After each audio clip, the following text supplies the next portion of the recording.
প্রিয় দর্শক, আসসালামু আলাইকুম। আপনাদের প্রীতীয় শুভেচ্ছা জানিয়ে শুরু করছে আমাদের নতুন আজকের আরেকটি ভিডিও। আপনারা দেখতে পাচ্ছেন আমাদের সামনে এক পর্দাশীল বোন দাঁড়িয়ে আছে। আমরা আজকে এই বোনের বাস্তব জীবনের গল্পটা তুলে ধরবো। আসসালামু আলাইকুম আপু। ওয়ালাইকুম আসসালাম। ভালো আছেন আপু? হ্যাঁ, আলহামদুলিল্লাহ ভাইয়া, আছি কোনোরকম। নাম কি আপনার? আমার নাম হচ্ছে আয়েশা। আয়েশা, নামটা অনেক সুন্দর। নামটা কে রাখছে আপনার? হ্যাঁ, আমার মা রাখছে। তো আম্মা আব্বু আছে? বাবা নাই, মা আছে। বাবা নাই, মা আছে। ভাই বোন আছে আপনার? হ্যাঁ, আমরা দুই বোন, আর দুই। একটা বোন আছে আর আমি। আচ্ছা আচ্ছা, কি করেন আপু?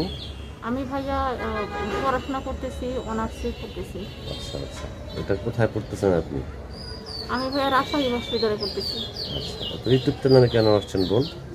এখানে আসছি ভাইয়া একটা ভালো মানুষের সন্ধানে। যে আমার বাবা নাই, যেহেতু আমার মা এতদিন টেলার্সের কাজ করে আমাদেরকে পড়াশোনা শিখাইছে। হঠাৎ করে মা অসুস্থ হয়ে যাওয়ার কারণে মানে পড়াশোনা এখন চলতেছে না, মানে পড়াশোনার দায়িত্ব চালাতে পারতেছি না। এই জন্য চাইতেছি একটা ভালো মনে মানুষ যে কিনা আমার পড়াশোনার দায়িত্ব নিবে, এরকম মানুষ করে বিয়ে করবো। ইউটিউব চ্যানেলে মনে মানুষ পদ আপনি কিভাবে জানলেন? এটা ভাই শুনছি, আমার এক বান্ধবীর মাধ্যমে শুনছি যে ইউটিউবে নাকি করলে মনে মানুষ পাওয়া যায়। তা আপনি কি মনে মানুষের জন্য আসছেন না সাহায্য সহযোগিতার জন্য আসছেন?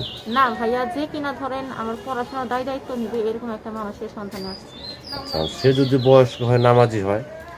সে যদি বয়স্ক হয়, নামাজি হয়, সেটা আমার জন্য খুব ভালো হবে। কারণ বয়স্ক লোকরা হয়তো মেয়েদের বুঝে, ইয়াং ছেলেরা তো বুঝে না।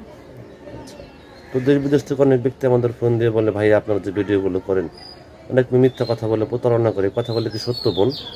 যাই না ভাইয়া, আমি তো এটা কখনো করি নাই। আর আমার হচ্ছে ফার্স্ট এখানে আসা, আর কে কি বলে না বলে সেটা সম্পর্কে আমার কোনো ধারণা নেই। আচ্ছা, আপনি গৃহস্থ না বেদে? না, আমি গৃহস্থ ঘরে নিই। আচ্ছা আচ্ছা, আপনি আর কিছু বলতেছেন দর্শকদের উদ্দেশ্যে?